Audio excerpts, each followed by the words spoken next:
damage with Slow Greymon's stats now, though.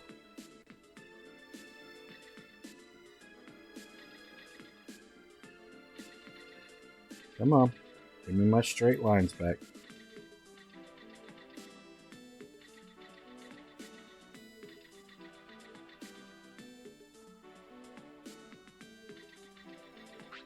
There we go. Alright. Oh no, did it die? Oh, okay. Okay, I'm back up. Am I back up? Okay. Okay. It actually did not show a hiccup for me. That was really weird. Yeah, that was a hiccup on actions part, actually. Huh, that's weird.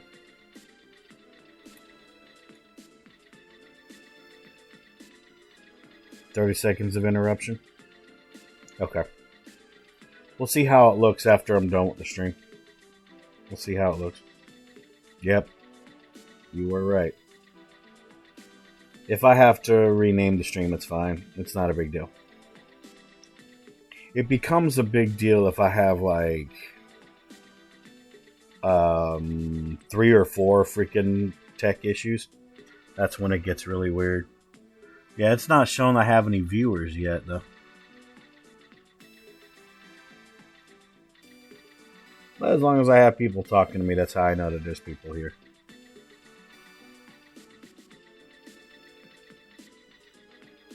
Okay, what's going on here? Okay, I have to go that way. Okay, we will go that way.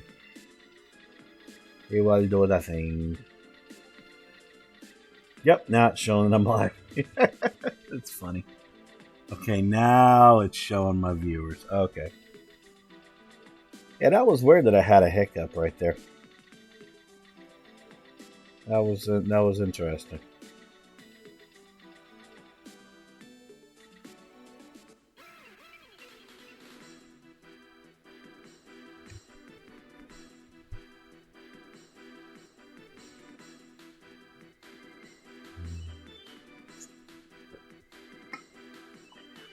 That's the last of my drink. Alright.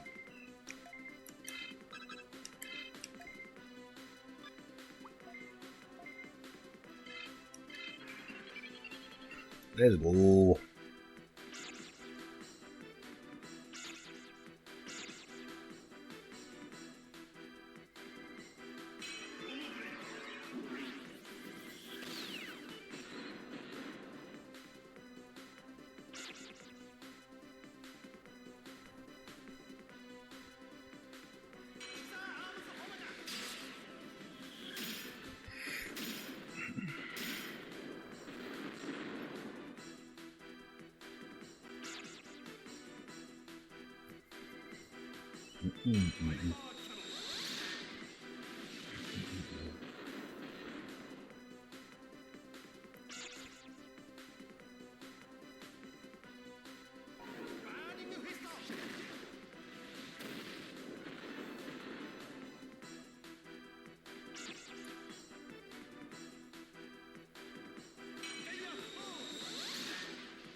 Get down, clock boy. Alright, let's see here.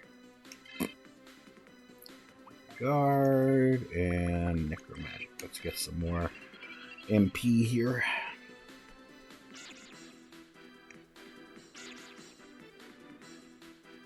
But yeah, I am debating about what I want to do next for Retro Friday when I finish Digimon World 2.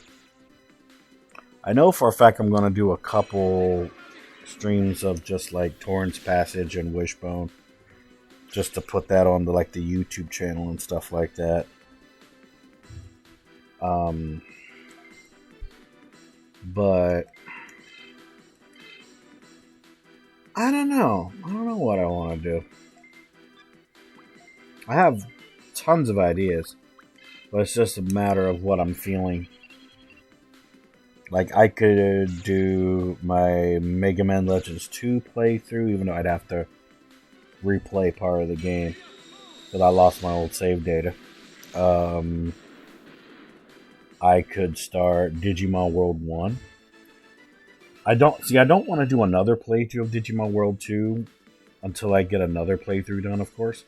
Even though I would love to do another playthrough of Digimon World 2, but that would end up becoming my last playthrough of Digimon World 2. Because because in terms of replayability, there's technically only like 3 ways to do replayability for Digimon World 2, which is basically, doing the Gold Hawks, doing the Black Sword, and then doing the Blue Falcons. So there's that. Also, apparently Sasha Jace is awake right now. Sure.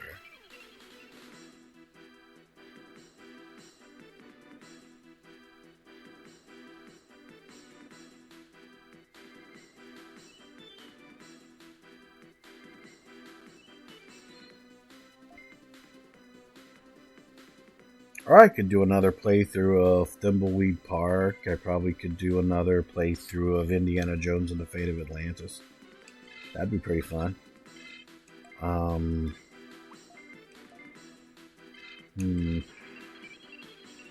Like I said, I have many possibilities.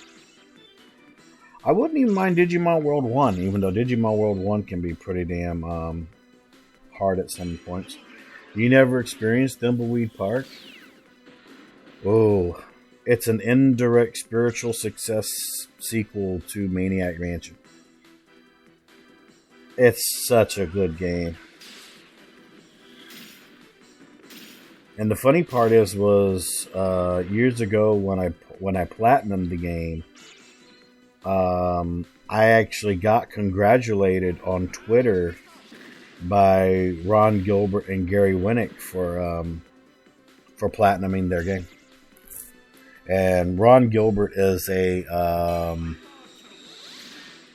one of a few gaming heroes of mine. I have a lot of respect for Ron Gilbert. Because not many people would know this, but if it wasn't for Ron Gilbert, we wouldn't really have this the Commodore 64 or any of the really good games that came on it, like Maniac Mansion and Monkey Island. The Monkey Island games are so good. Guard, and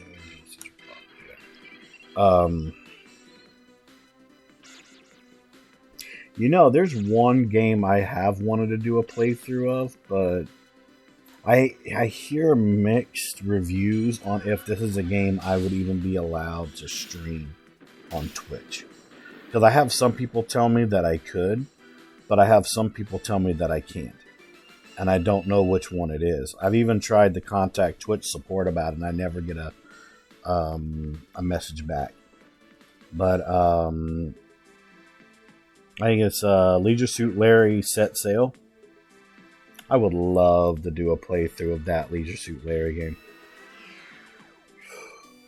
I love that game. And I would even be able to get that game. Another game though I wish I could play, but I know for a fact that it would actually be hard for me to play it because of just the nudity that's in it, is Phantasmagoria. Oh my god, Phantasmagoria is a secret guilty pleasure Sierra Online game of mine that I like. Because its voice acting is extremely bad. It's like you think that PS1 OG Resident Evil 1 had bad voice acting. You have not heard Phantasmagoria. It's almost as bad or even worse than that. Yeah, break it down.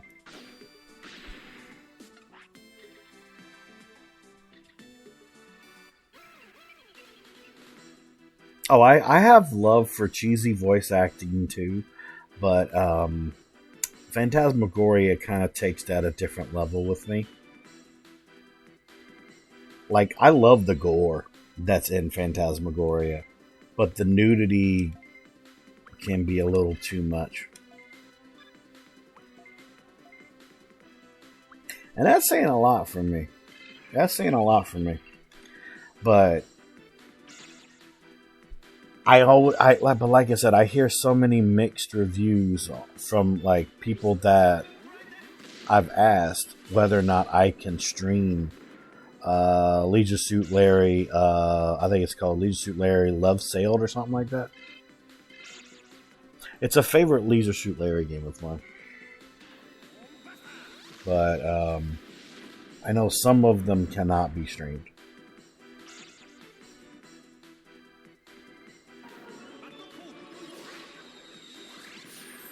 Plus, I kind of like some of the nudity that's in that Leisure Suit Larry game. I call it childhood fanatic nudity.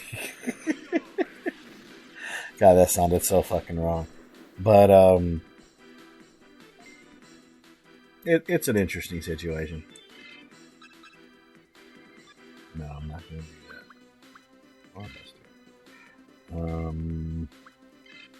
Let's see if I can do a needle spray on Coelomon. We'll do that.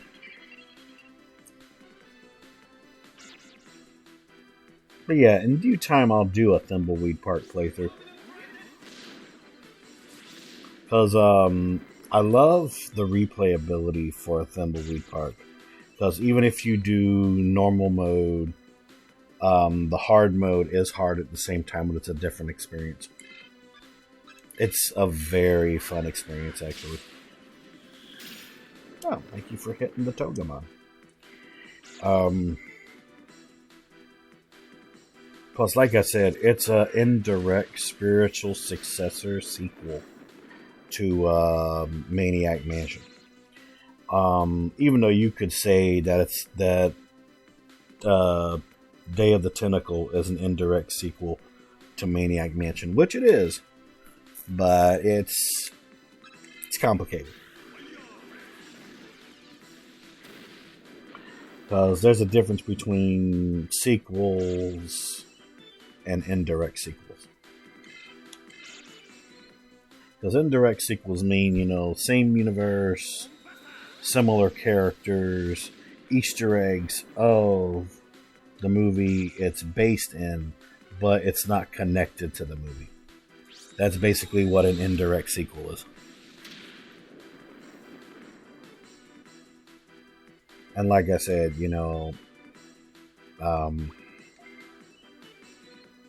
yeah, it's just that way.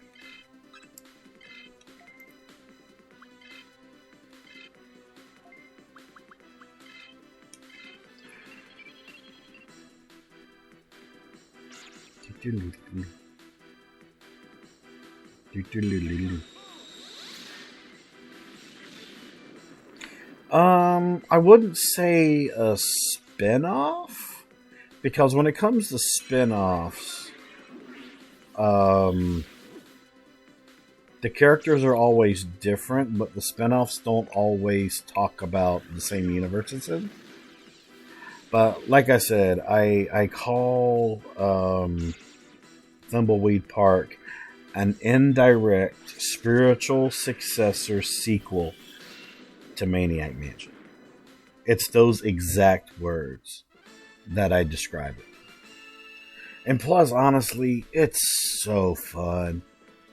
Thimbleweed Park's a very fun game. It seriously is. And it's one of those games where I'm glad that I platinumed it. It's like there's another game I want to play again. It's another game I platinumed, but it's also an extremely fun experience. I have a rare game. It's considered rare now, but I have a rare Telltale game that is considered one of my favorites. And in my opinion, as a nostalgic old school person, it's one of my favorite decision-making games, I guess you could call it. I have Back to the Future, the game, for PS4, and that is considered a very rare game. I love that game with all my heart. I just dig it. I'm always gonna dig that game, and it's great. It's a great game, and that's another game I'd love to play again for the channel. Like, I remember when I platinumed it too. I felt so proud of myself.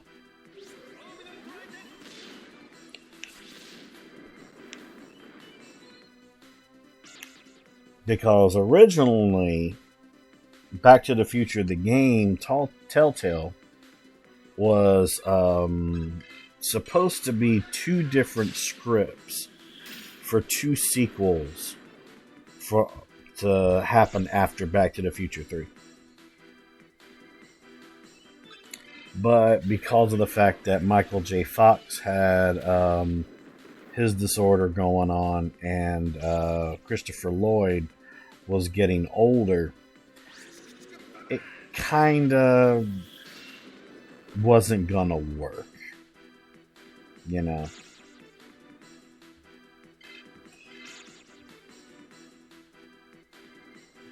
If that makes any sense whatsoever. But yeah, apparently it's considered a rare game, and I need to find it. It's somewhere in my storage. I need to find it.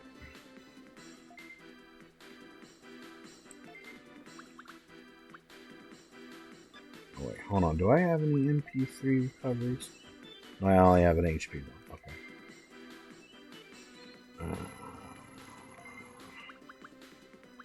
Hornbuster. Spray. Yeah, it is sad about Michael J. Fox. I love Michael J. Fox, though. To be completely honest, I digged him in Teen Wolf. There was another sitcom he was in that I really liked as well. I cannot remember the name of it, but I bet you someone will be able to find out about it. But I loved him the most in Back to the Future. But there is one movie that he was in that is like a guilty pleasure movie, but it's a terrible movie. But I watch it just for the kicks and giggles. And that movie's called The Frighteners. The Frighteners is a terrible movie, but it's such a hilarious movie.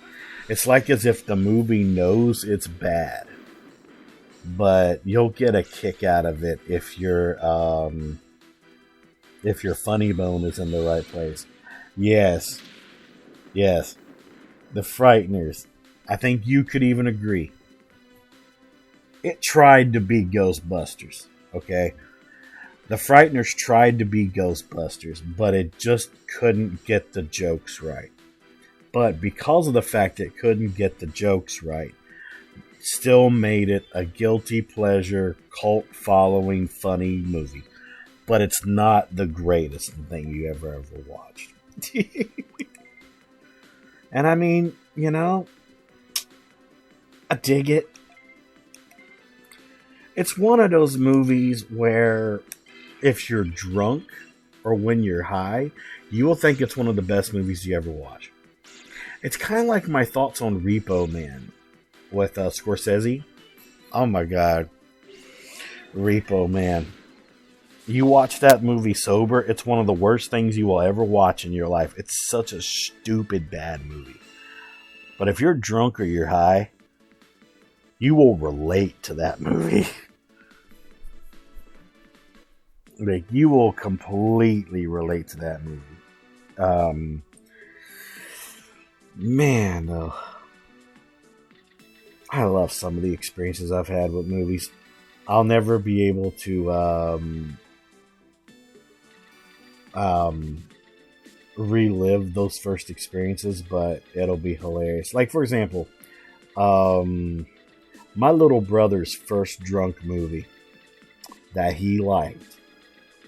Now, I'm going to talk about it when he's sober, but then when he's drunk, was Donnie Darko. He He could not understand Donnie Darko, and he thought it was the stupidest thing he ever watched. He got drunk one night, and he texted me at 1 a.m. in the morning. This was before I even became a streamer, too. And he was like, dude, Donnie Darko opened my mind. I'm like, how the hell did it open your mind? And he went on for like 1 hour of just a banter about how Donnie Darko changed his life. And I'm like, okay, you need to go to bed. Hey, Juan, how you doing? You're here to support the Sun Bro. Fuck yeah, dude. How you doing, my dude? Been a good little while. And how is your Elden Ring playthrough going?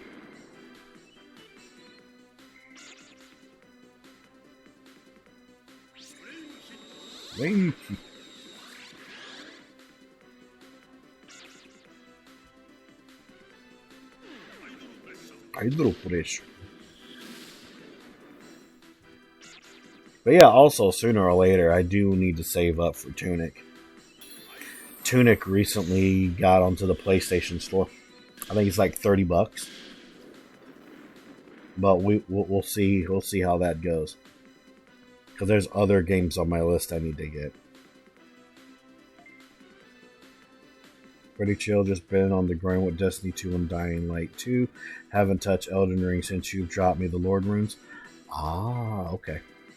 Well, I hope you get back to it soon, man. You know, because I platinumed it a good while back. You know, so I'm always willing to find someone to play with. You know what I'm saying? Let's see.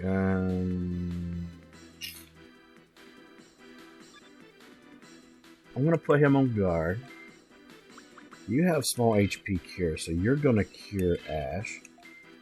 And you're gonna duo scissor claw those bastards. You're gonna do that.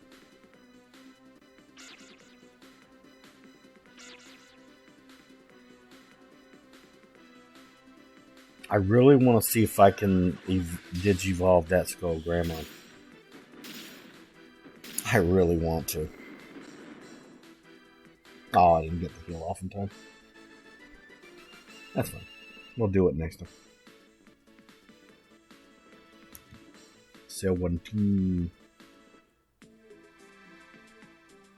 I'll get back to it soon. I just want to finish all the side missions, Dying Light 2, and the story again. That way I'm in time before the DLC comes out.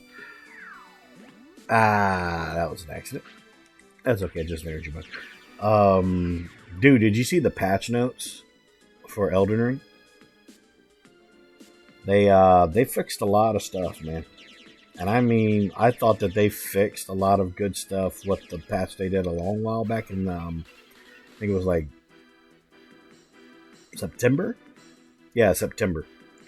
But now, oh my god, dude. They decided to do the split scaling of PvE versus PvP. So now, instead of the changes to PvP affecting PvE, they split them now, which is really good. They also, what is it? They nerfed the fingerprint stone shield. They fixed a little bit of corpse piler with rivers of blood. And a lot of other stuff. They did a lot of balance changes too.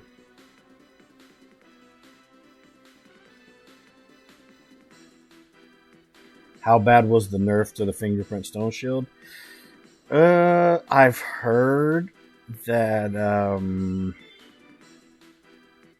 it's nerfed to the point where the quote-unquote cheese that a certain blonde that we know of was doing might not work anymore.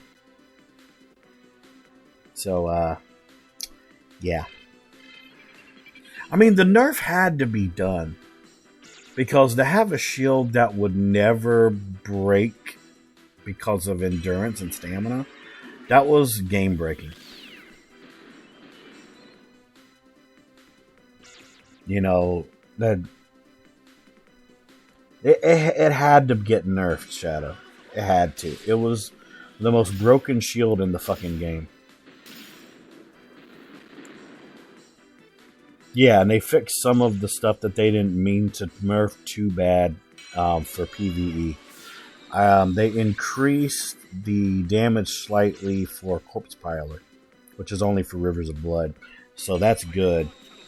I'm going to have somebody test that for me personally. Also, they secretly added some other stuff that wasn't in the patch notes. They added, I put a video of it in the main mod chat of my Discord. I'll put it in the Sunlight chat of my Discord. Some data miners found out that there was some secret stuff added in the Colosseums and certain hairstyles that have been data mined that came out of the patch notes. I think we are going to be getting a DLC. We just don't know what it's going to be. Which, hey, I'm down with not knowing. But give us something, you know? We want it. We want the stuff. You know, we want the stuff. Because I understood why they didn't do a DLC really for Sekiro. Because there wasn't one that needed to be done. It told its story the best it could. Even though I don't really like Sekiro.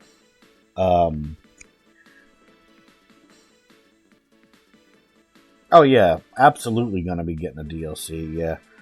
I'm praying that I'll have enough money to get the add-on for Resident Evil Village, also known as RE8.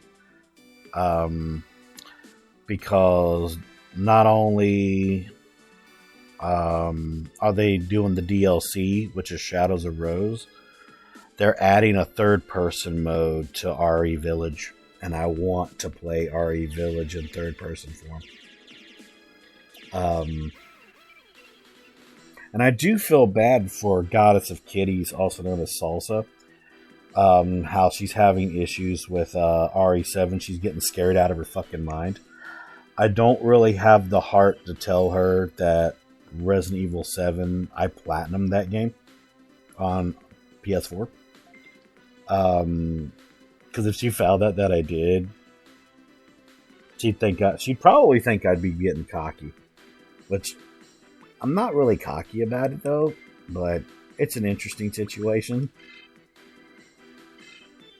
See, in terms of like timid / scary, oh yeah, Resident Evil 7's up there, you know. But in terms of my favorite though, I like RE8 more. I think Rods likes RE8 more as well, because it has more of the feeling of macabre versus trying to scare you. Like, it's got werewolves. It has, you know, as you know, Lady D, which is the vampire of the whole group. We have Moreau, which acts like the creature of the Black Lagoon. We have Miss Benevienta, which technically she's like a ghost, because you don't really see her until she's dead. She's like completely invisible around you, and she's like controlling the dolls and stuff. And then of course we have Heisenberg, which of course is freaking Frankenstein, you know. And I mean, technically you could say that Ethan is like a zombie, you know, because, you know, the whole twist with Ethan, you know, he's technically a zombie. So, like, the whole freaking game is a tribute to Macabre, you know?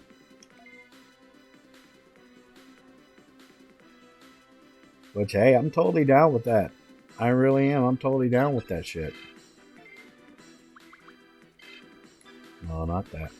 We're going to do that. We're going to keep healing War Grey up.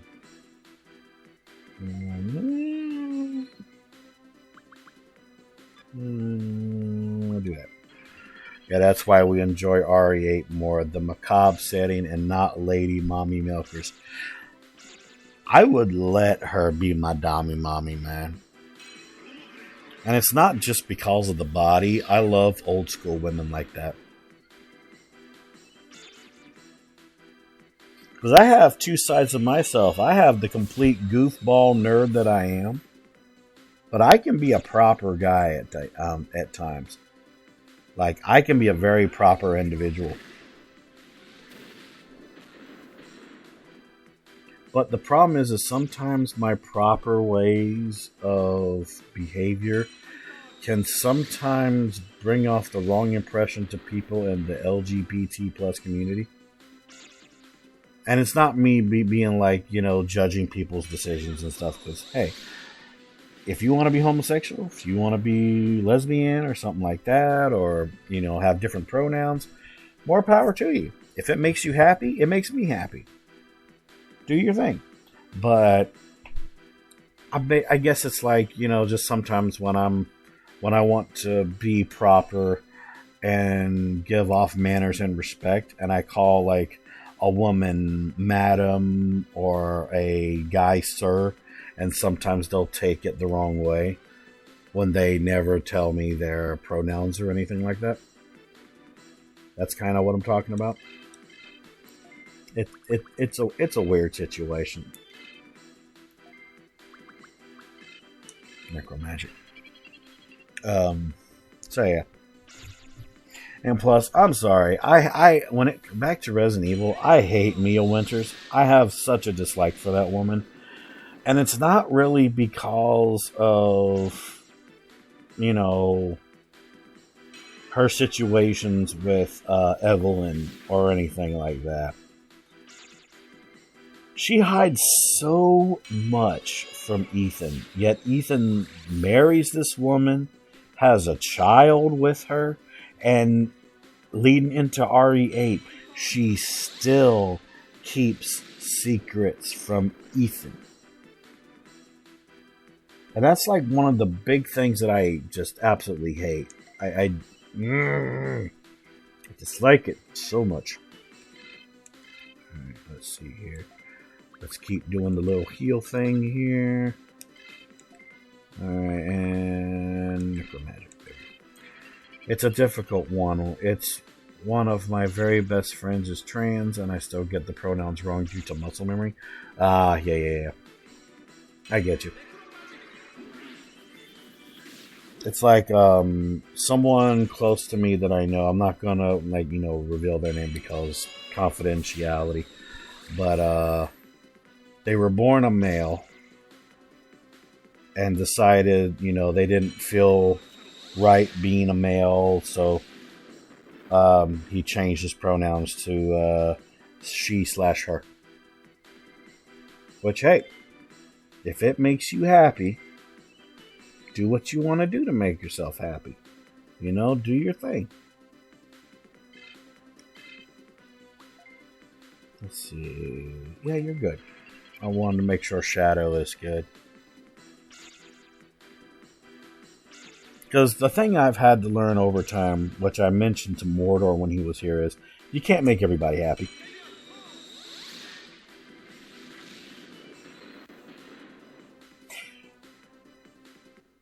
That is a very interesting question that I don't think even I'll be able to answer. Why people get so bent out of shape about it. Yeah, I'm never gonna have an answer for that myself. People just have interesting mindsets. That's all I will say. Mia needed his seed to perform another study for science.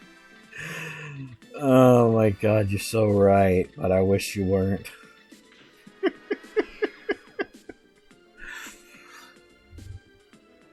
I mean, in a weird way, Mia is kind of hot, but Ethan could find so much better. Honestly, the whole getting bent out of shape about it has to come down to religion, honestly. When I hear somebody being against one of the LGBT community, it's because of their religion. Okay, I can see that. That makes some sense. That does make some sense. Hmm.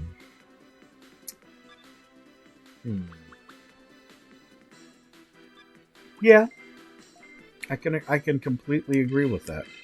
She knew he was technically dead, but still wanted to sleep with a corpse. I mean, he was dead, but he was alive at the same time. It's like the corpse was still alive, but it had his consciousness. It's kind of like the perfect creation of Frankenstein, but not at the same time. It's like Frankenstein was made out of different body parts and was given the quote unquote wrong brain and wasn't exactly the smartest monster in the world. But with Ethan, the body was mutated, technically. The brain was still intact, but he kept his consciousness. It's so weird. They both had the fungus in the brain. Yep. What she needed was to give him her kid.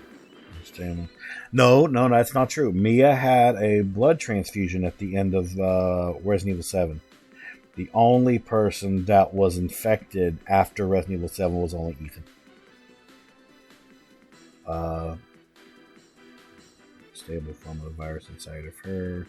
I don't know what type of powers that would give her. That would make sense, but if you remember, like I said, when they were in the helicopter being saved after the Evelyn boss fight, she had a blood transfusion. So the only one that was still infected was Ethan. And I think I know why that's the case. Because of the simple fact that one of them had to stay human, so Rose would have had a human form.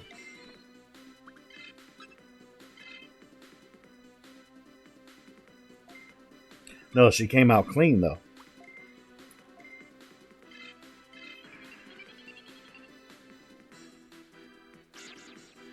He was only alive because the soul of the little girl still had use for him, since the soul of the fungus was keeping him going, even though she's physically dead. That's another way to think about it. Yeah. Even though, to be completely honest, Evelyn had no use for Ethan.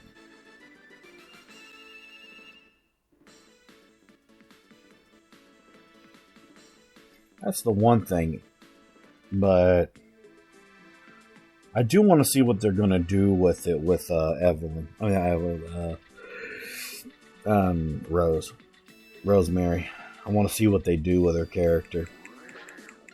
Because from what we've heard, Resident Evil 7 and Resident Evil 8 was only to do with the Winters family. So that means whenever we get a Resident Evil 9, it's going to be its own thing. But I really pray that they at least bring back Jill Valentine. Because nothing against Chris. I do like Chris, but we've been getting too much of Chris. And that needs to change. It's like, yes, we understand that Chris is a bioweapon slayer. We get it. But where's Jill? Where's Barry? Where's Rebecca? You know, things like that. I mean, she still wanted to play even at the end of 7. All the attempts to kill him and injure him, even though she knew he'd still get up. Yeah, that's true. But also keep in mind, she lost a lot of her sanity because she was like, I just wanted a family. You know, so, yeah.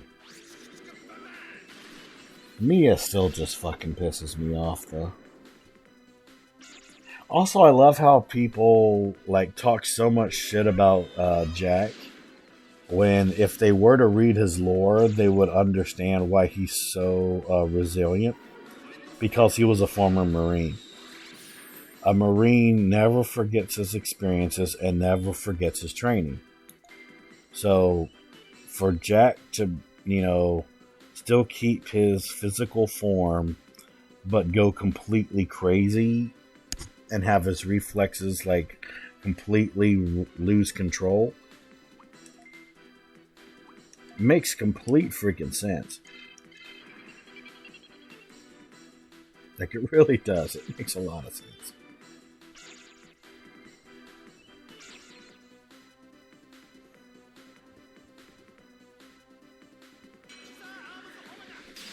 But I kind of had a thing for Zoe.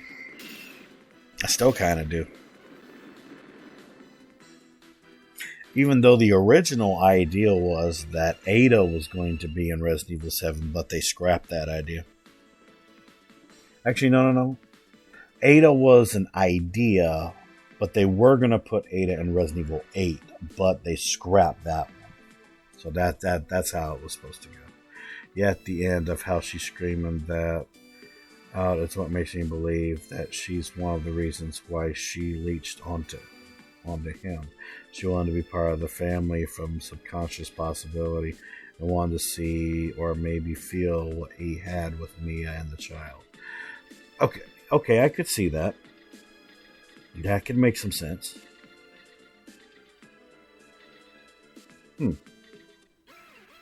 I'll make a note of that. And you guys know that when I say that line, I do usually remember.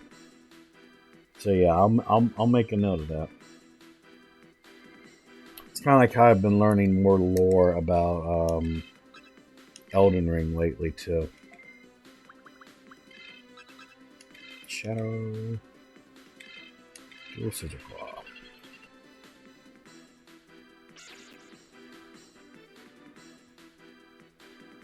Doing some good leveling though right now.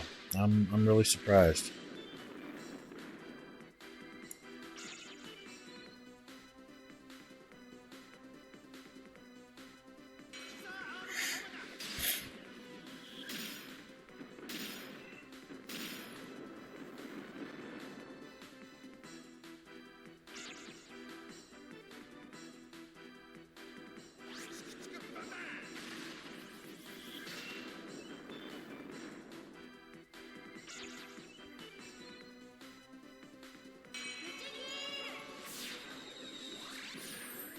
There we go.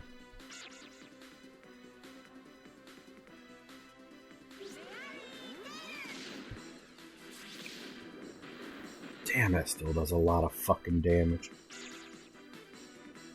But, they are ultimates. So.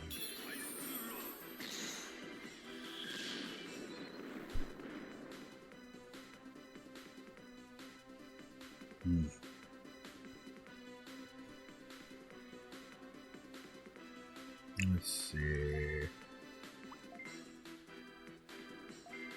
You're still gonna be healing. You're gonna be a healer for right now because you can't do anything. Plus, she never had to tell him that he's human, that he's not human, when he was dreaming during his dead phase. She had nothing to lose unless he was actually dead. Yeah. I just didn't like the fact that, she was like, you don't understand what matters. You matter. And I'm like, yeah, that's a great way to freaking hide what you're trying to, hide from him, Mia. You fucking... She just triggers me so much. She really triggers me a lot. Mia's kind of like that perfect example where I do think she's kind of hot, but she's so fucking stupid. She is so stupid. Like, I still have my crush on Claire Redfield. Now, keep in mind, nothing against Resident Evil 2 Remake Claire. I dig her too. But, original Claire, though. Those booty shorts. It's sad, though, how the little girl was more upfront and open about everything, unlike Mia. Yeah. I agree. I just kind of wonder what they're gonna do with Evelyn's story, though. That's what I'm kind of wondering about. That's why I can't wait to do the DLC when I can.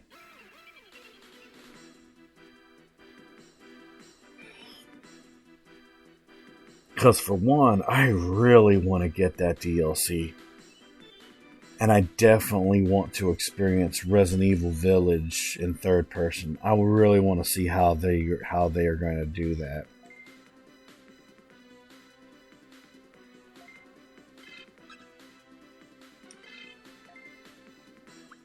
Okay, you're going to keep healing our boys.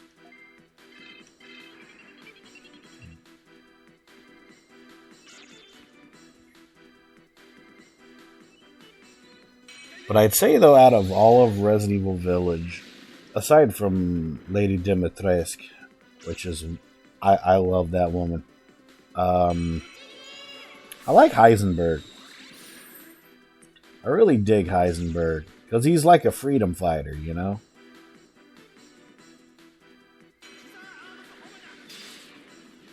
Plus, his situation is very relatable when you really think about it.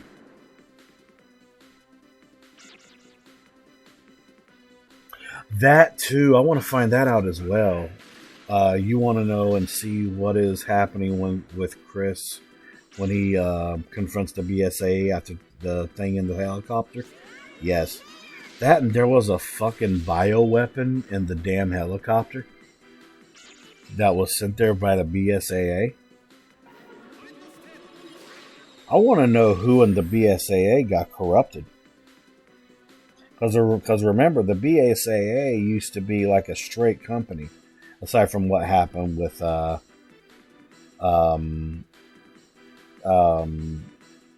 old founder of the BSAA.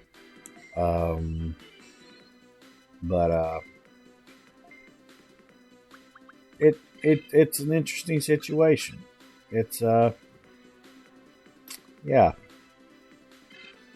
That's all I can really say about that.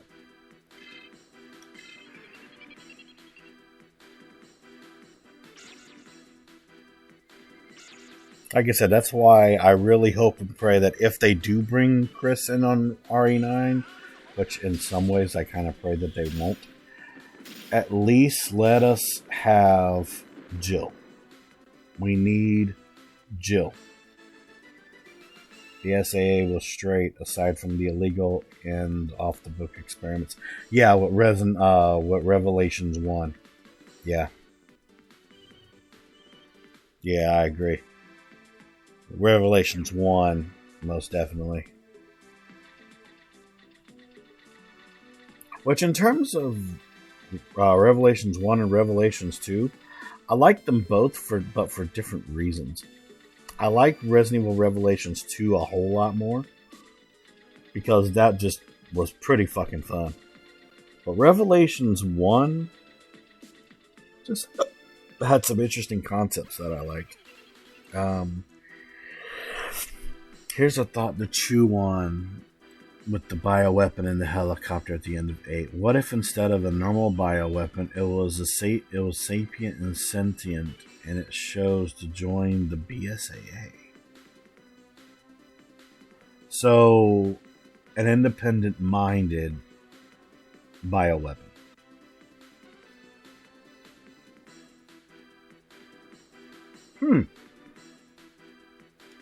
That's an interesting one right there. I'd be down with that. Even though what I find funny is what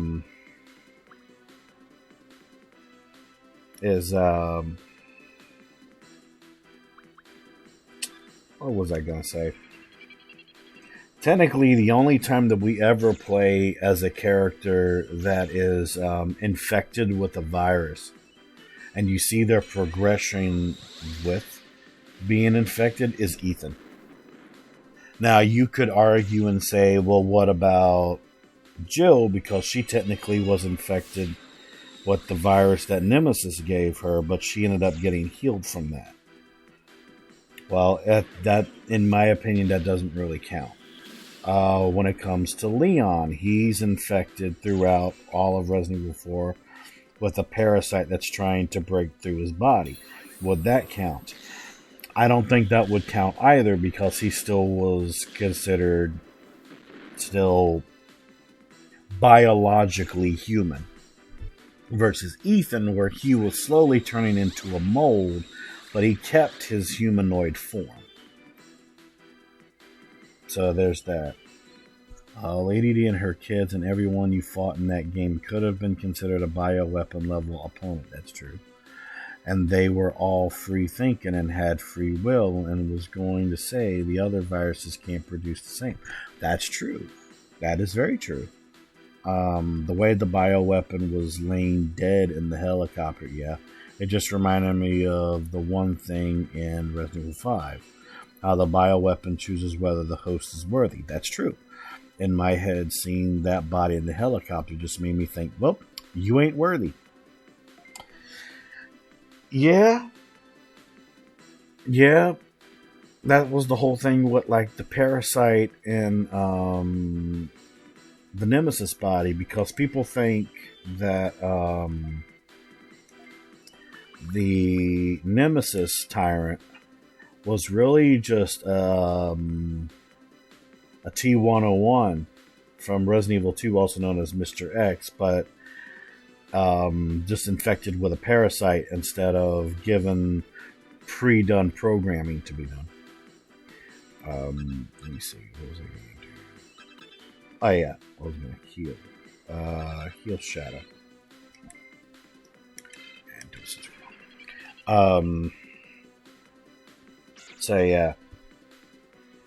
Because technically, yeah, you could say that the only time that you ever play as an infected host that is slowly developing and underdeveloping to their infection is Ethan. It's like, for example, in Resident Evil 7, you know, you get your freaking hand cut off and it gets stapled back on by Zoe. But there's also a special scene that can happen where you're trying to run from Jack in the beginning of the game, and he'll cut your leg off, and he'll put a thing of goop juice right beside you to use, and you'll automatically see that your leg is being reattached by itself while you pour that goop on there, right? And I think that's like the beginning of Ethan degrading into a mold, but because of his motivations to survive, and maybe even the stabilizers and steroids that you can take in the game, is what harnesses his infection to where he's dead, but his mind isn't. Like I said, it's like a perfected Frankenstein's monster. If you can get my drift.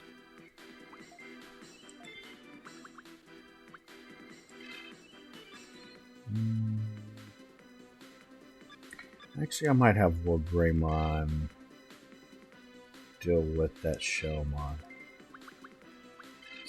Large P recovery. No, do it on Shadow. Do it on Shadow. I need to keep Shadow up. He needs Necro Magic, so let's do that. But yeah, maybe that makes sense to anybody, you know? By the way, we're going to be going on for another hour. So I'll just let you guys know.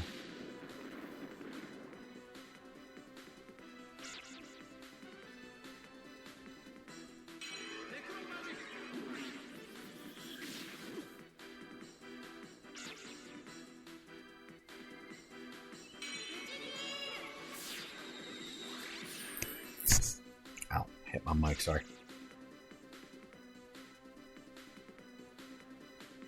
Alright.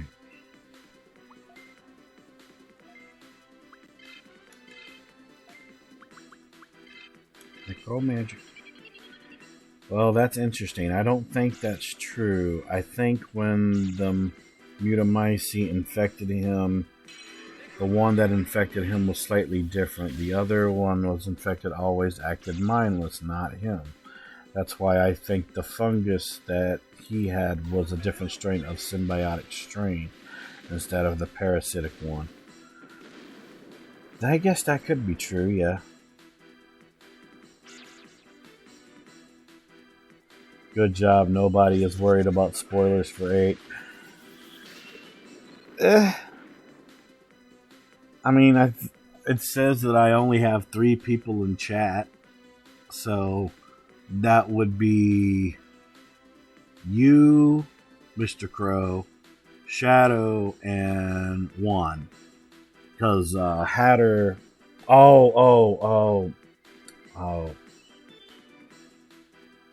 I am so sorry. I did not know. Oh, shit. I am so sorry. Why didn't you tell me, Crow? Why didn't you tell me that? You didn't tell me that you didn't play it. Oh my god. Okay, if you say don't worry about it, then I'll listen to that. Damn it. You've been zoned out? Okay. Alright guys, be careful with talking about Village. We can talk about 7 though. We can at least talk about 7. No one's intended to keep hosts alive. BSA weapon fail. Yeah, okay. I do get what you're saying there, Shadow. Yeah, I can agree with that.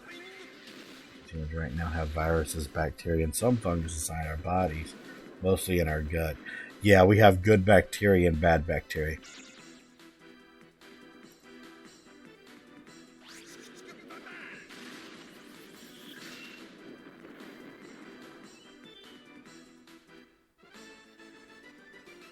We're all tickers. Yeah, pretty much. But yeah, let's try and be careful a little bit more about spoilers for RE8. But we can talk about 7 though.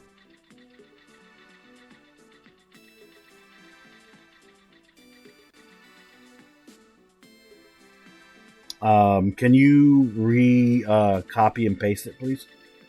I cannot scroll back because my Twitch chat is kind of glitching to the point where it won't let me scroll up.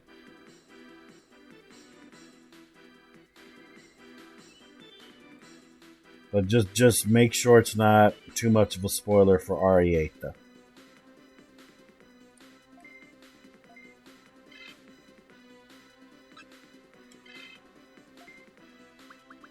Alright, I'll read that in just a second. Guard. Okay.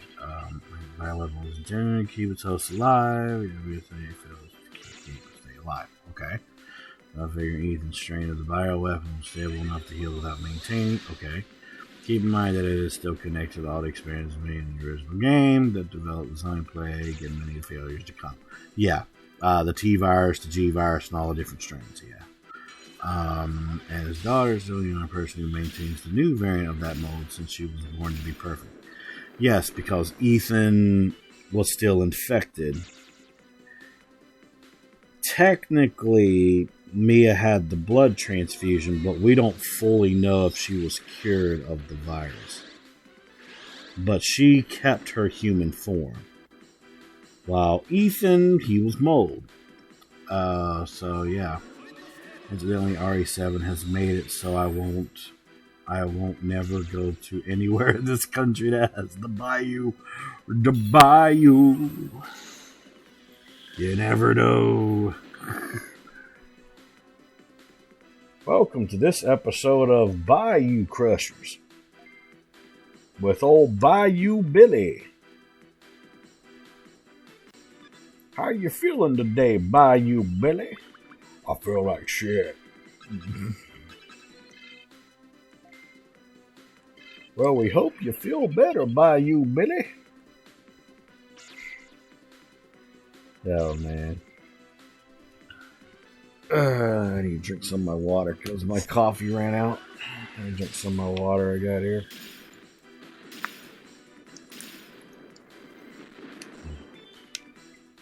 But yeah, sorry that I missed your message before one.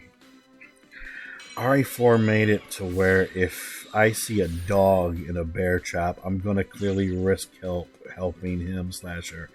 Yes, save doggo.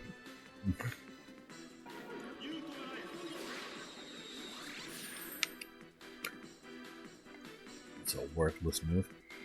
Alright, let's see.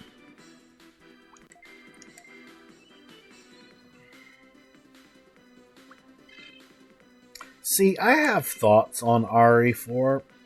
And I'm going to talk about it right now. And it's also going to be the reason why I don't play RE4. The first half of the game, I have no issues with it. It's fun. Basically, the village. So much fun. All that. It gets so stupid, though, when you're on the island, where it feels like a fucking 100% action game instead of like horror survival. It literally feels like I'm playing like a Metal Gear Solid game. Oh, you like Metal Gear Solid 5? I wasn't a fan of Metal Gear Solid 5. And neither was Hideo Kojima. Oh no, Hideo Kojima!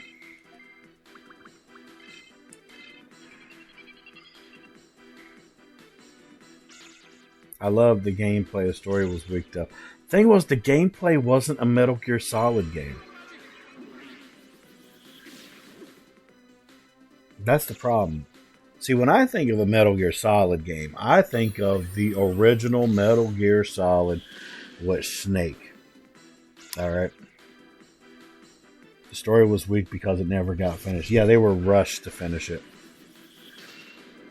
But there are like certain Easter eggs in the game where it kind of hints at like a thing in the timeline, but it's kind of meh at the same time.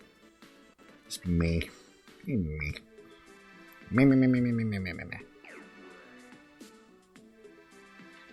Squall.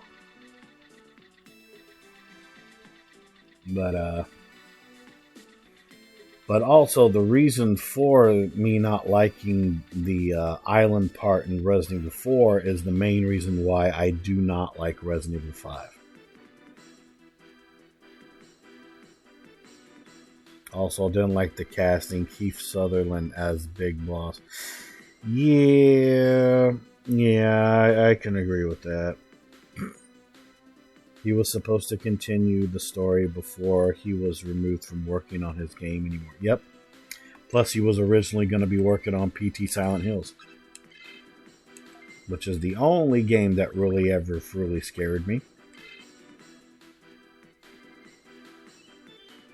Automod is really losing its damn mind. Yeah, Konami did do him dirty. They did. They did do him dirty. Automod has it out for a lot of people these days. It's not just you, don't worry. Do not worry, Mr. Crow, I got you. I got you, homie. I got you. Oh, man. Just rotating myself here. Because when I do my streams from my PC, my laptop and whatnot, I'm usually laying in my bed. Versus when I play PS4, I'm sitting on my bed. Because I don't really like chairs.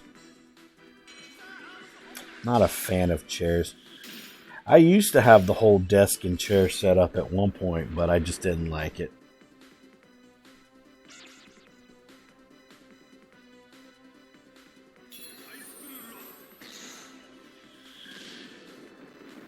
Konami ruined a masterpiece for me. Like, story is the only crap since it was left on a cliffhanger. In general, you like the free roam combat and farming for resources. What are your thoughts on Metal Gear Survive? I have to know, coming from you, Juan, what you thought of that. I thought that was trash. Chairs can be evil sometimes. Yes, very much so. Evil chair!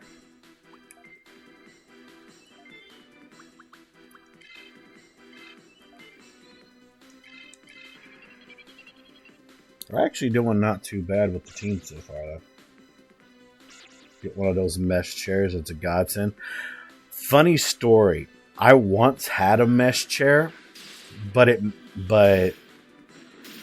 no matter if I only wore like boxers or just like shorts or pants, for some reason it always made my ass itch. And I don't know why. That's why I hate chairs.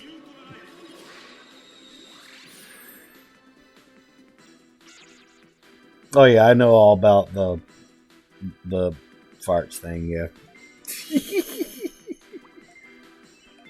Oh man. Necro magic. I don't know what's wrong with my ass. My ass just doesn't like chairs that much.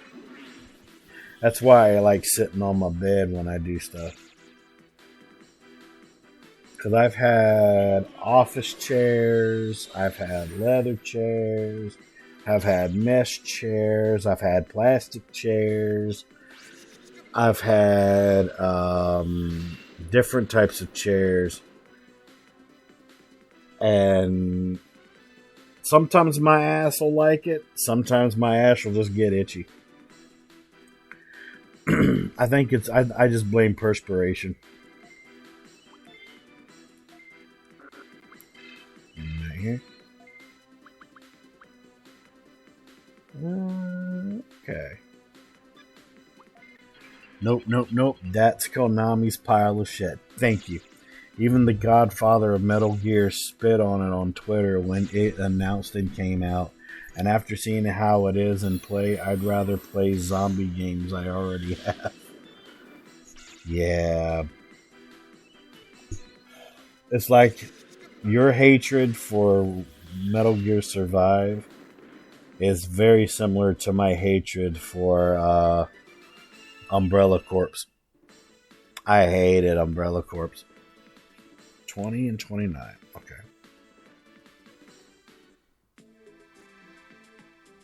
Leveling's going very well. I am surprised. Now we just gotta get Togemon to 21, and then we can go Digivolve her. And see what kinds of changes she's gonna have. Actually, I do want to check something real quick. I want to see what her stats look like. Ooh, those are really good. The attack and defense. Oh my god, that is so good.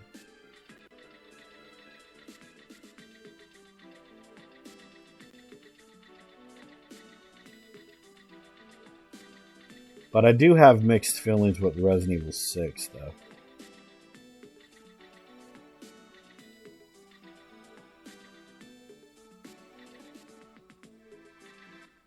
You bastard.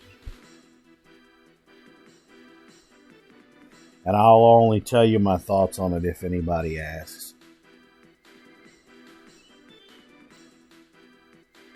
Okay.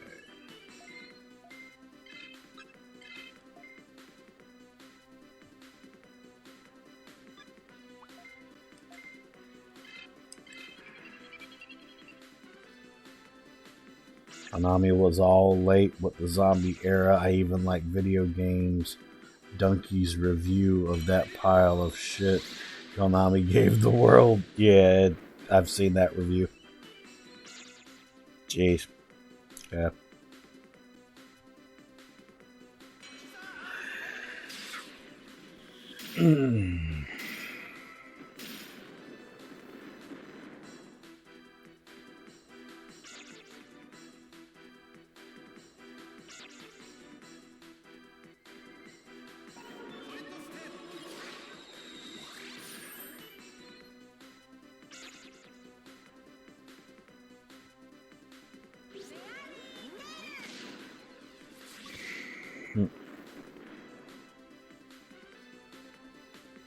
All right.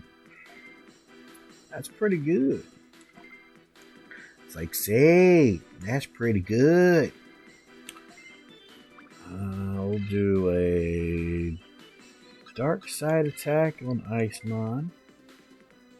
Let's do a recovery on Shadow. And then... Oh, wait, I knew what I was going to do. I remember what I was going to do now. Alright,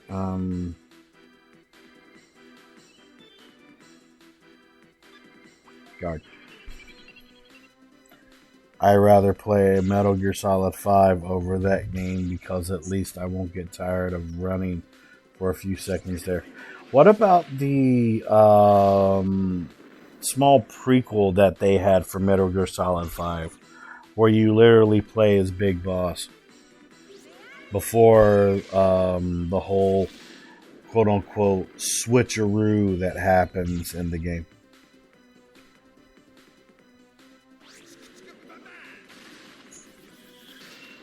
That's like, I believe, the only time you ever really play as Big Boss.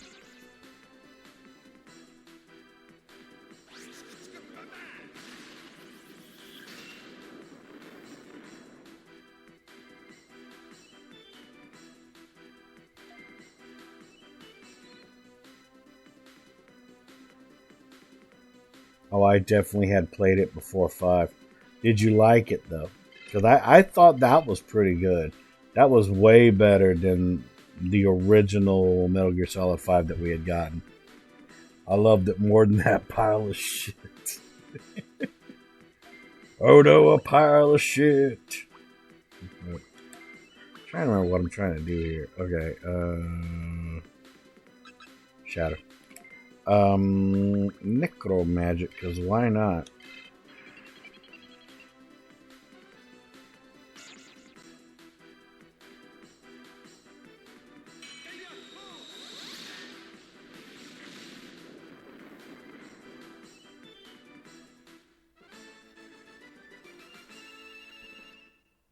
Get 21?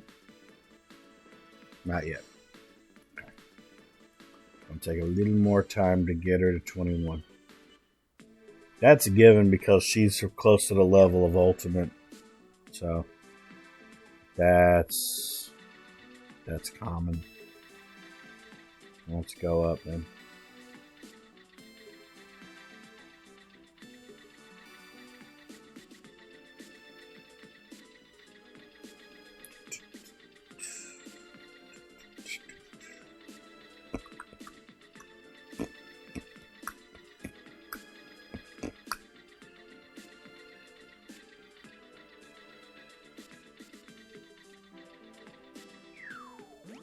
Energy bug. Ow.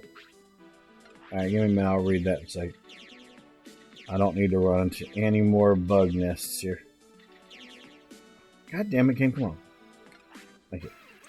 Better storytelling compared to the story they had in that pile of shit.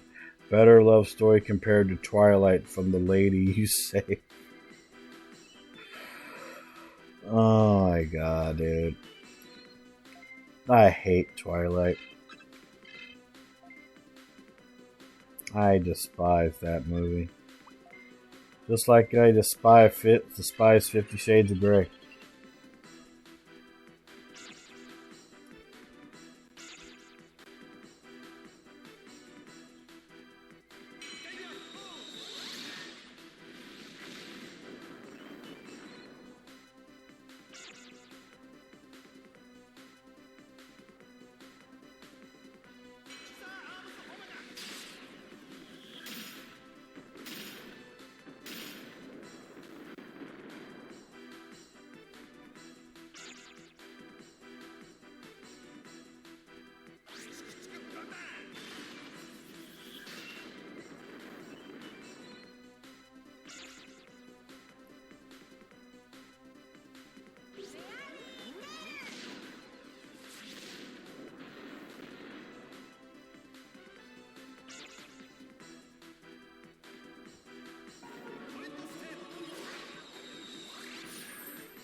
Alright.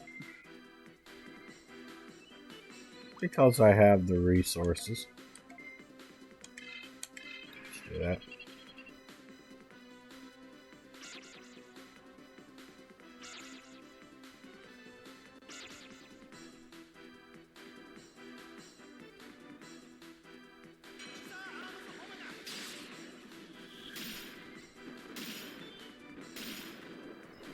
Not bad. Yeah, this Skull Gremlin's gonna be a... He's a bad boy.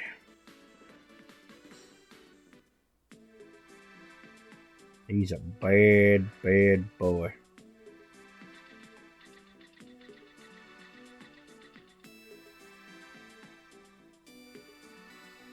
Wait, what? Oh, okay. Let's go down this way then.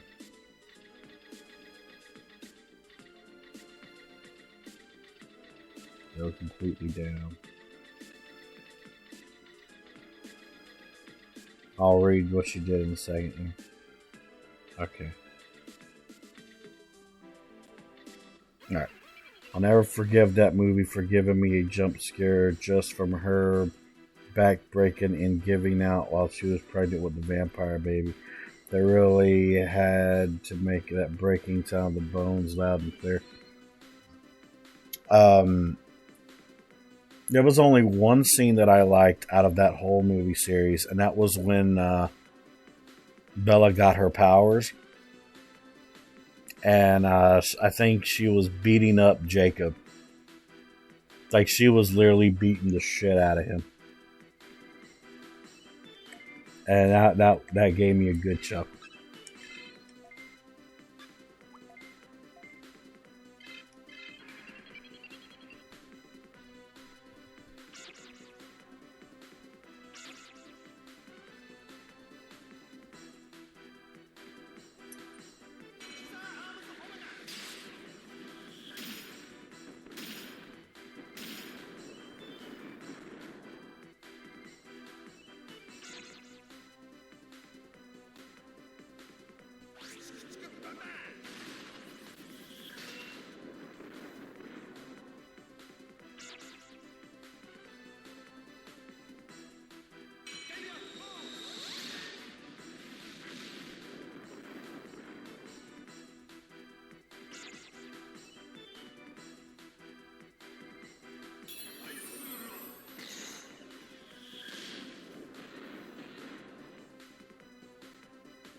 Finish then.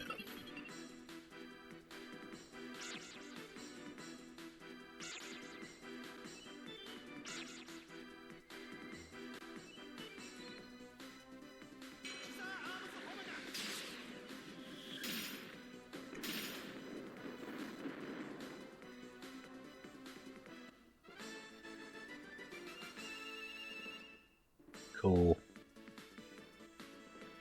21. Alright, let's get out of here and go Digivolve Togemon.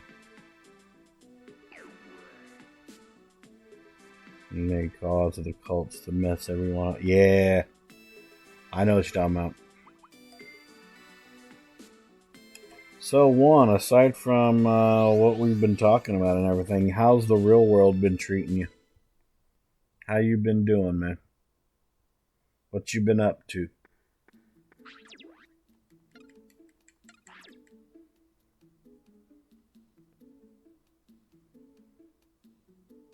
So I think Togemon will Digivolve into a Blossomon. I'll save the game after we Digivolve her. But then we'll go back in there for about like 30 minutes.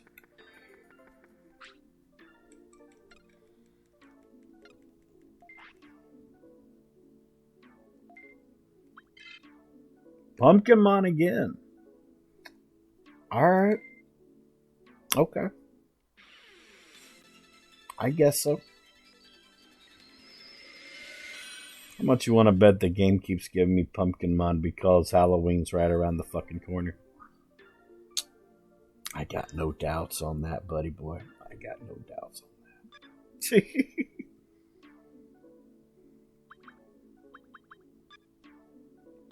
All right, Shadow. I will see you on. Well, actually, I might get up with you on on maybe Saturday to do a couple little things with Elden Ring for us to hang out and everything. But aside from that, I will see you on Monday. Spooky season, baby. I know, right? Yeah, have a good sleep, man. I'll holler at you on Saturday. No, I want to save.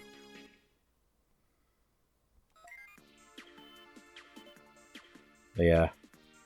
I'll be going on for about 30 more minutes. And I know someone that we could raid. But not right now, though.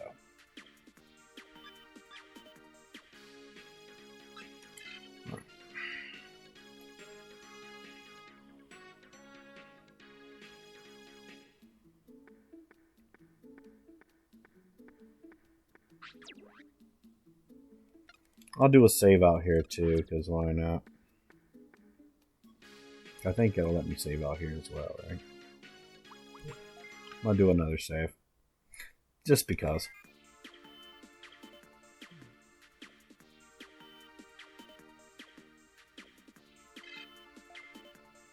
Yep.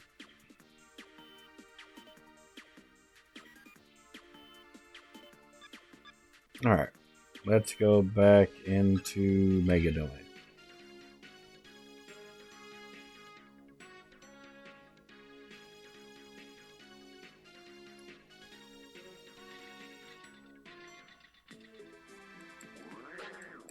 Get rid of that.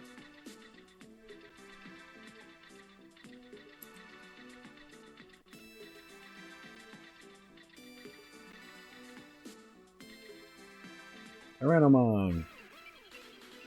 Alright.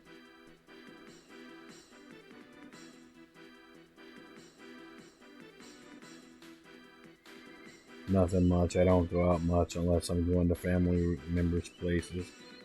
Besides that, I'm inside at home. Not much of a life, really. I feel you.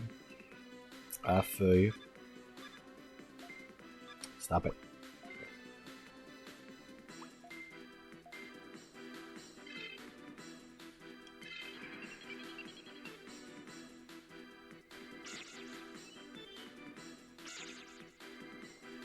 How's work going for you right now, Mr. Crow?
I have to walk across campus in the rain to turn something off and on again. Ah, it's raining where you are. The life of a technician. What kind of technician?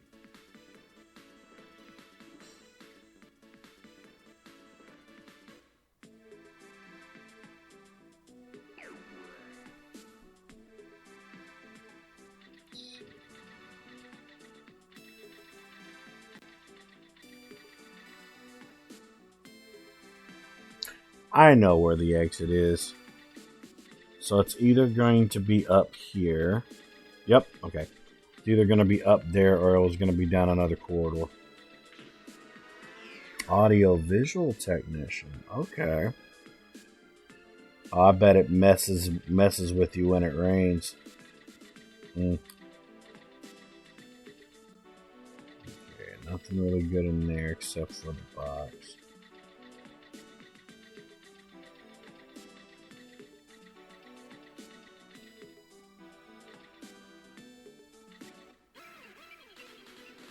Let's go.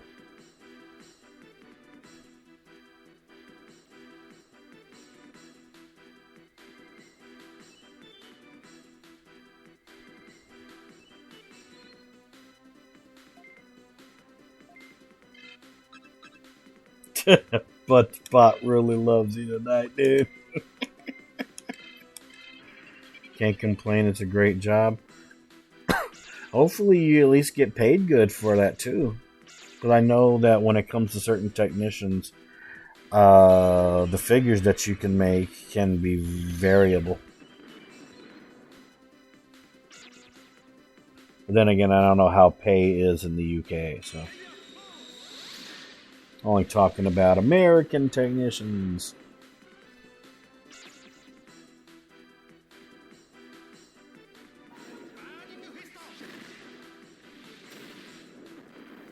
I think Buttspot is like, crows aren't supposed to talk, so I'm just gonna mess with the crow. I'm on good money for the part of the country I live in. Okay, good.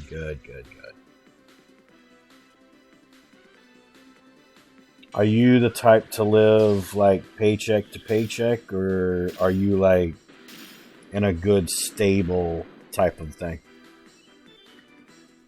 Could make more in the big city, but I don't want that life. I completely understand. I get you. So I'll let Lord Greymon do some stuff here.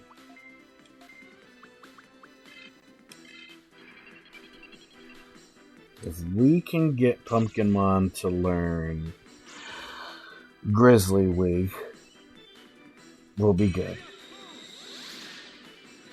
Comfy enough? Good.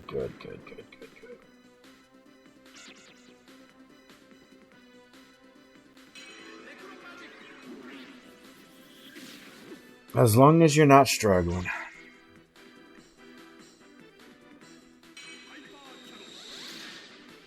How many days a week do you work? If you don't mind me asking.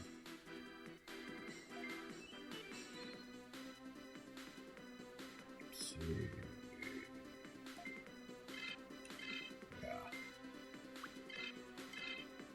Yeah. Which is why I'm happy to pay forward my Twitch monies to those who could use it better than I can. Oh, man.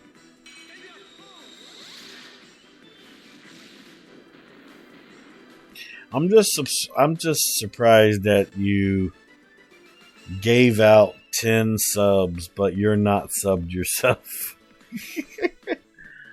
Monday to Friday with some overtime opportunities. Okay. And I'm guessing that your job doesn't really mess with like your personal time with your partner. But sometimes jobs can really get in the way of like quality time with a significant other. I sadly had that issue happen on some occasions.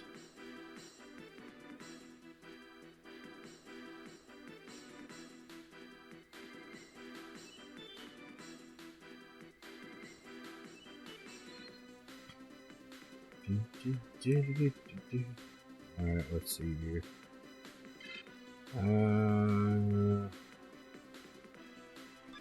Yeah, this is an interesting one here. Okay. Let me see. I don't want to fuck this one up here real quick. Jump. I won't do that. Now I leave work at 4 p.m. Spend a good amount of time together. Good. Get in first. Get dinner on the go for when she comes home. Fuck yeah, dude. What kind of dinner do you usually end up getting?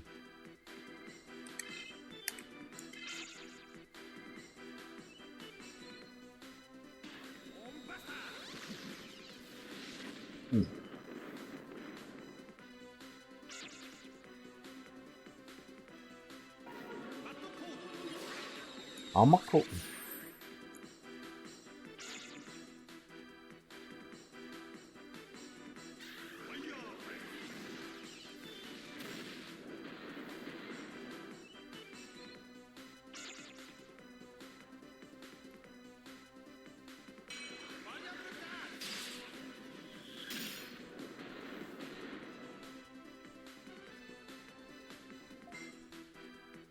Okay, we're gonna do I'll do wing blade this time. Let's see. Needle spray, sure. Yeah, sure, I'll do 10 fair amount of pasta dishes. I make a mean veggie chili. Might have to try that one day if we ever run into each other.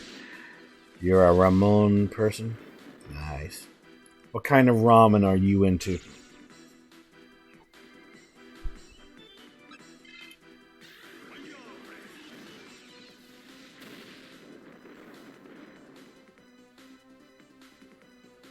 Then Friday is Brown Food Friday, where we have fried food. What kind of fried food?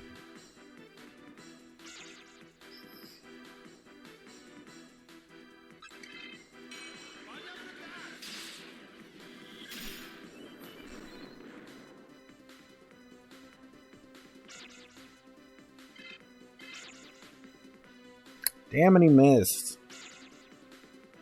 Shit, dude.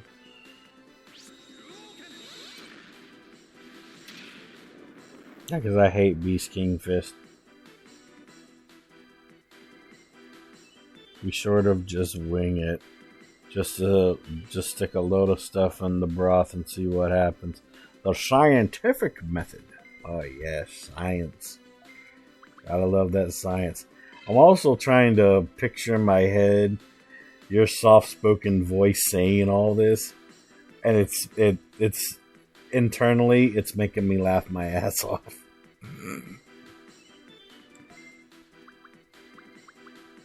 Needle spray.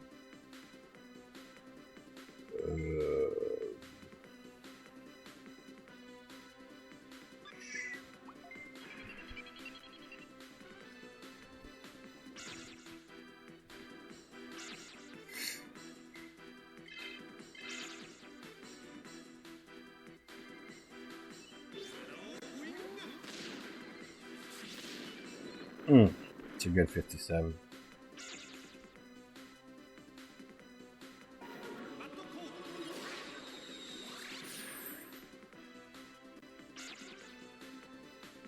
Good. Get him. Get him, pumpkin girl.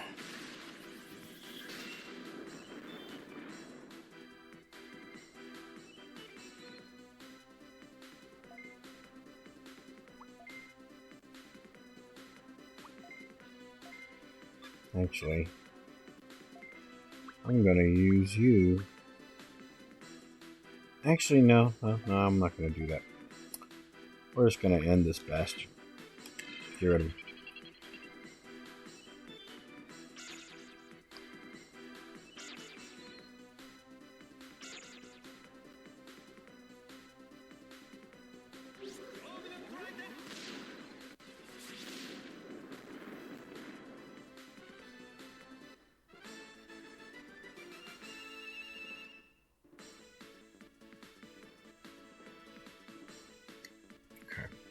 It'll be going to 22 here in a little bit.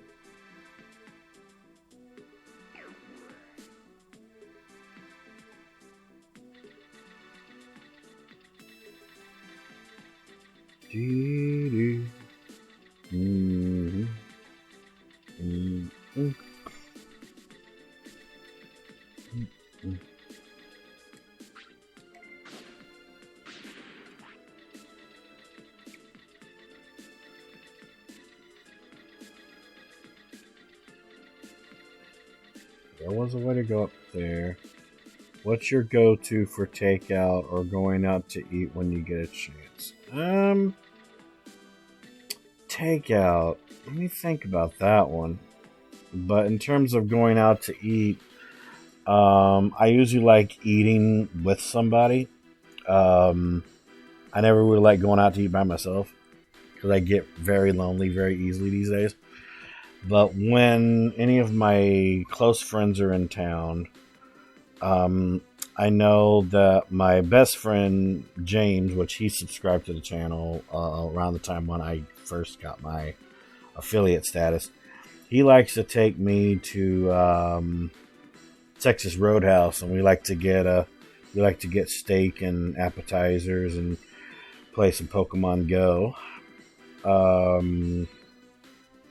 Let's see, my big brother figure, that's also another one of my best friends where I live. His name is Corey. He likes to go to Hibachi Grill because he has an addiction to sushi, and I like the way that they do fried fish. So there's that.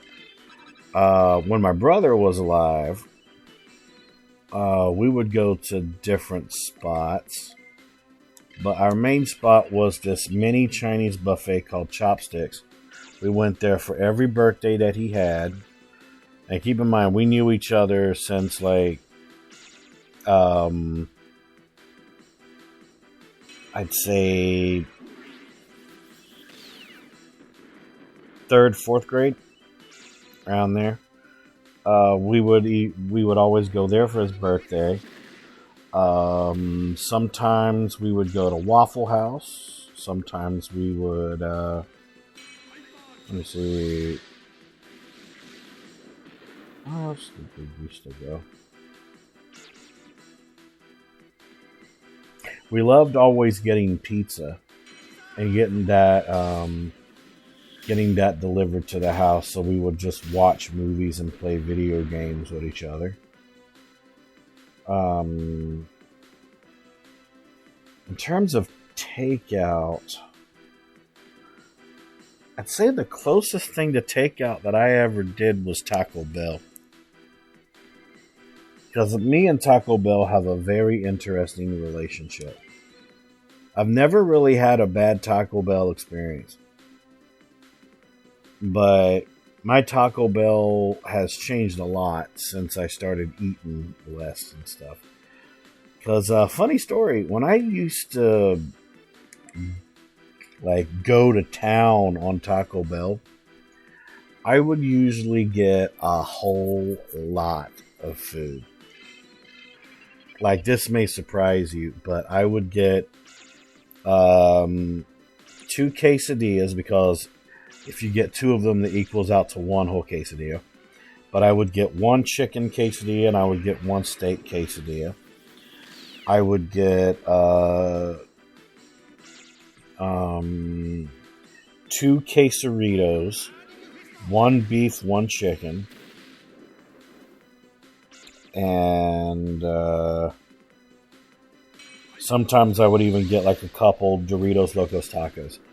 But I never like put lettuce or anything, or like tomatoes or anything like that, because I don't like tomatoes and I don't like lettuce unless it's lettuce on a burger. But I'll get to that in a little bit. But that was usually my go-to order right there, aside from nacho grillers. But they took those off the list when the virus happened. But then when I started eating healthy, as in starting to eat less, if that makes any sense, my order would still be a bit of a bulky order, but because I'm so into exercising now, the more protein that I eat, I exercise harder. So these days, I either get 2 quesadillas, still the chicken and steak, or I would get 2 quesaritos, steak and chicken. But I stopped eating hard and soft tacos from Taco Bell. But those are the only 2 things I would usually get. But keep in mind, before I started eating less, I would get both of those orders. But now that I eat less, I have either one or the other. Because I end up losing that weight like in about a couple days worth of exercising. But another place that me and my best friend James would go to, aside from Texas Roadhouse, we would go to, sometimes we would go to this place called El Patron, where we would get like some, just some nice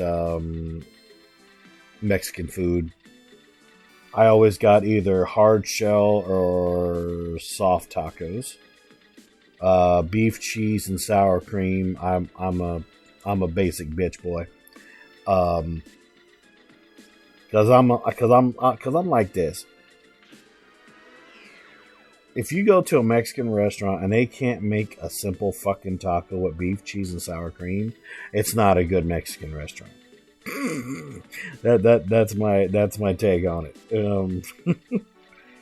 But keep in mind, it's like back before my brother died, I would still exercise kind of, but not really. I just kind of felt like my life was wasting away, I guess you could say. So like back in the day when I would eat a lot, that was very dangerous because I would never exercise it away. Versus now, if I do end up having like a cheat day where I eat a lot of food, like pizza or tacos or really nice sirloin steak cooked in medium, the next day or next couple days, I would just have like 3 to 5 mile walks every couple days. And I would end up just freaking losing that weight. Because I'm gonna tell you a story here that's probably gonna make you like completely go bonkers. But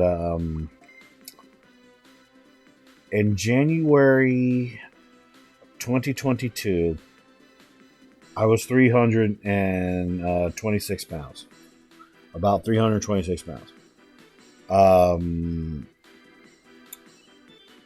As of my birthday, I was 295 pounds. And then in September, I got to 290 pounds. And now my weight just fluctuates between 285 and 295. I've been able to keep my weight under 300 pounds, and that's a really big feat for me. I'm actually really proud of myself for that. But yeah, you used to exercise a whole lot, but you just fell off the wagon, getting that doughy dad bod on the go. Well, funny story. I'm only 5'7" 3/4. I'm a little less than 5'8", so I'm not really that tall. So yeah, I wish I was a little taller, but I'm not. Oh man.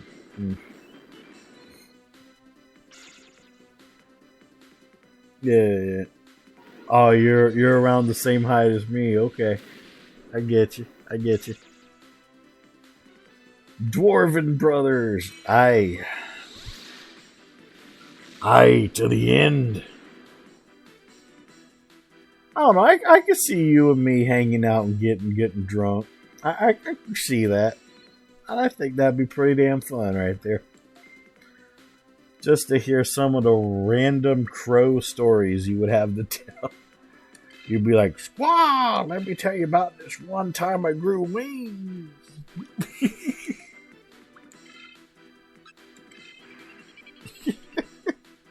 Just like I know that Rods can't drink, but I bet you though if you like took him out to eat or something for some sushi, he would have a lot to talk about.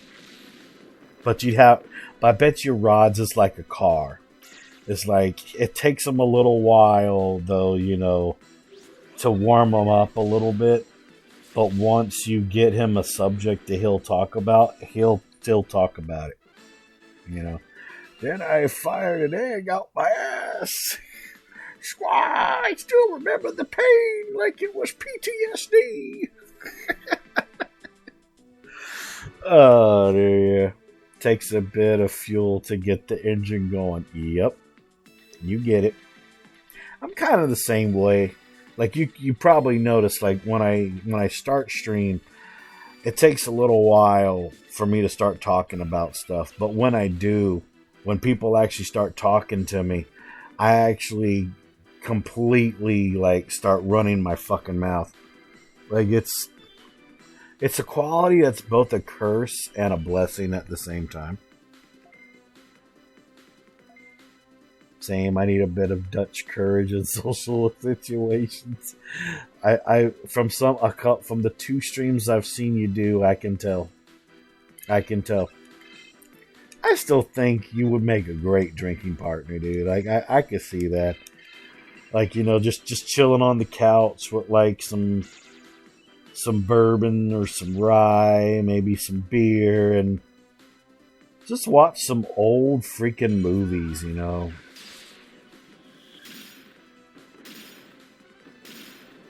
Man, now I feel like watching like Blade Runner and Demolition Man and Judge Dredd.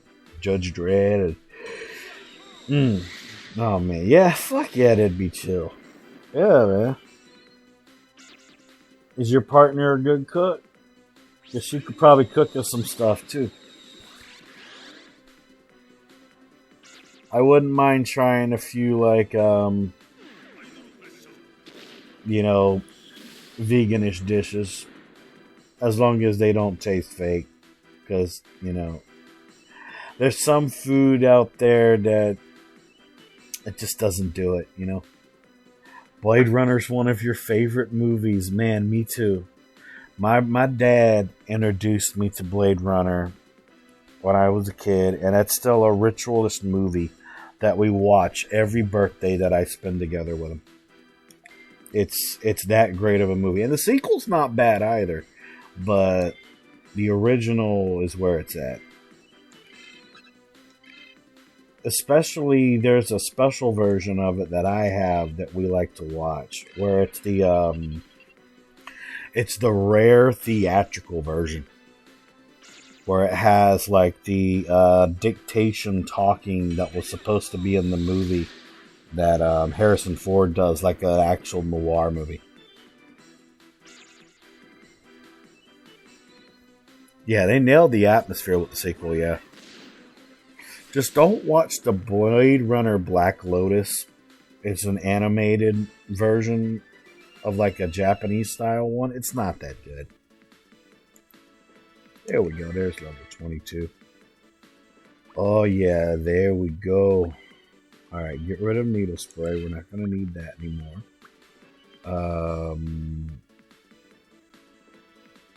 I do need the full recovery. Alright, we'll put those there. Energetic bomb, yes, because that's going to be the new thing for that. And we will keep trick or treat for right now until I learn the other moves. Yeah, we're going to get rid of needle spray. Yeah. And I'm actually going to get out of here, and we're going to go back, and I'm going to save, and we're going to end it right there, because it's getting close to 5 hours. It's getting close to 5 a.m. I'm going to finish this fight here first, because it would just be stupid if I didn't. But yeah, we're going to try and raid someone, too. Also, did Shadow Seed send you the link to my Discord while I was streaming like I told him, or did he forget? My computer didn't tell me if anybody joined yet.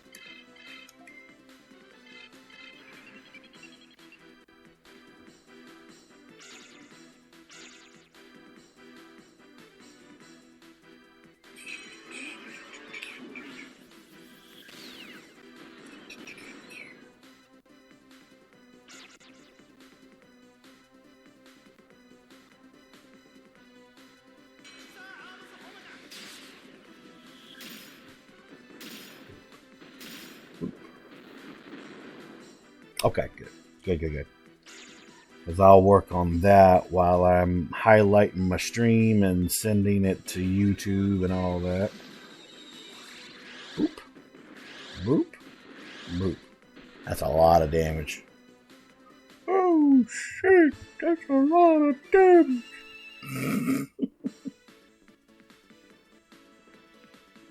That was a lot of damage, and I love that. That was great.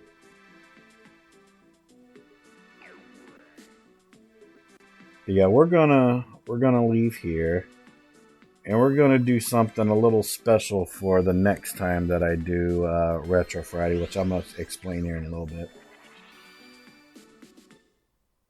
So what I need to do first is we're going to send my character back to Directory Continent. So give me a second here.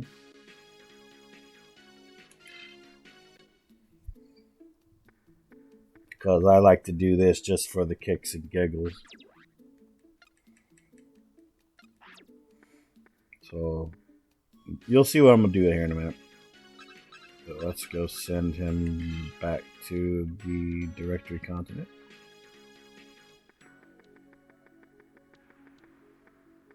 We did a lot of progression today, though. We beat 2 of the 3 main bosses. But the next stream we do of this, we're going to have a little bit of fun.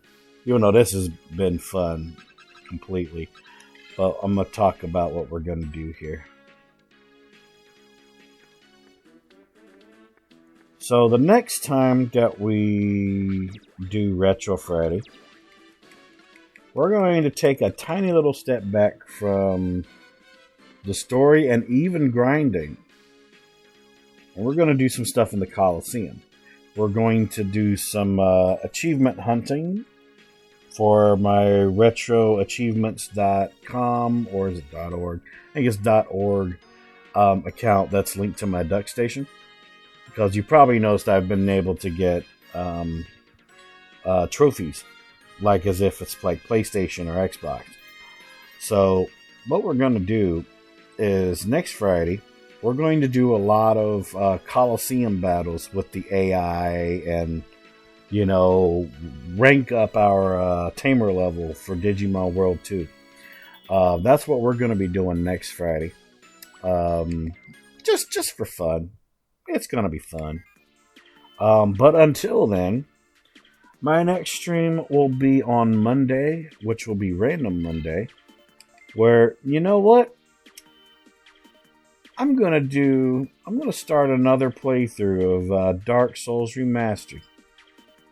Just because of the crow that's playing Dark Souls Remastered. I'm going to see if I can teach him a couple things that I've learned over my years of playing Dark Souls and rub that information off on the crow.